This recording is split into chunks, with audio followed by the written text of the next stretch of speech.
Team lead అంటున్నారు కదా, ఏం చేస్తారు? స్వాతి నాయుడు, తర్వాత రాకేష్ మాస్ వైఫ్ అంటారు కనకలక్ష్మి, మొత్తం ఒక 25 మెంబర్స్ వరకు ఉన్నాం.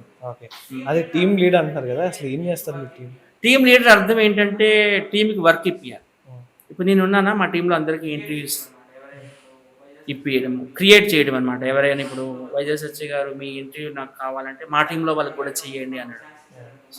అలాగే ఇప్పుడు నాకు ఎవరైనా ఒక సినిమాలో ఒక ఛాన్స్ ఇచ్చారనుకో, మా టీంలో వాళ్ళకి కూడా సినిమాలో పెట్టండి అని అడిగే అవకాశం ఇప్పించడం. టీవీ షోలు ఉన్నాయి, జబర్దస్త్ అని, శ్రీదేవి డ్రామా కంపెనీ, అందులో ఇప్పియడం మాట్లాడు.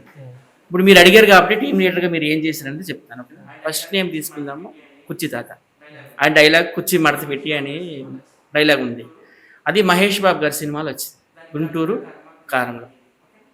దాని కర్త కర్మ క్రియ అని నేనే. ఓకేనా, దాన్ని తమన్ గారి దగ్గర తీసుకెళ్ళి నేనే. అలాగే ఇప్పుడు తమన్ గారి దగ్గర తీసుకెళ్ళి నేనే. తమన్ గారు మీకు అపాయింట్మెంట్ ఇచ్చారా? తీసుకెళ్ళింది నేనే. ఓకేనా, తర్వాత ఇప్పుడు ఉప్పులబాలు ఉన్నాడు, షాక్ అయ్యారనే డైలాగ్ వచ్చింది. అది మీరు చూశారు బకాసుర రెస్టారెంట్ మూవీలో.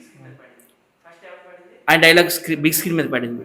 ఫస్ట్ ఎవరిది పడింది? కుర్చీ తాది. తర్వాత ఉప్పులబాలుది పడింది, షాక్ అయ్యారని. దానికి కర్త కర్మ క్రియ అని నేనే. అలాగే టిక్ టాక్ దుర్గారావు ఉన్నాడు, నక్లీస్ గొలుసు అనే పాట, అది కూడా బిగ్ స్క్రీన్ మీద పడింది. దానికి కర్త కర్మ క్రియ అని నేనే. అలాగే laughing star hi friends bye friends అంటాడు, అది హనుమాన్ మూవీ చూడండి, అందులో వస్తుంది. దానికి కర్త కర్మ క్రియ అని నేనే. అలాగే ఆవేశ స్టార్ అమ్మ ప్రాణం పోసింది అంటాడు, అది కూడా బిగ్ స్క్రీన్ మీద పడింది. దానికి కర్త కర్మ క్రియ అని నేనే. అలాగే ఇనిస్టా బంగారం మొక్కకి నీళ్లు పోసి అని ఒక డైలాగ్ ఉంది, అది కూడా బిగ్ స్క్రీన్ మీద పడింది, అంటే సినిమా థియేటర్లో. దానికి కర్త కర్మ క్రియ అని నేనే. ఇంక ఇలా చెప్పుకుంటూ పోతే ఒక బంజారాస్ ప్రశాంత్, అలాగే ఒక ఖత్తర్ పాప, వీళ్ళందరూ కూడాను వీళ్ళ డైలాగులు అన్నీ సినిమా స్క్రీన్ మీద వచ్చాయంటే దాని వెనకాల నాకు కృషి ఉంది.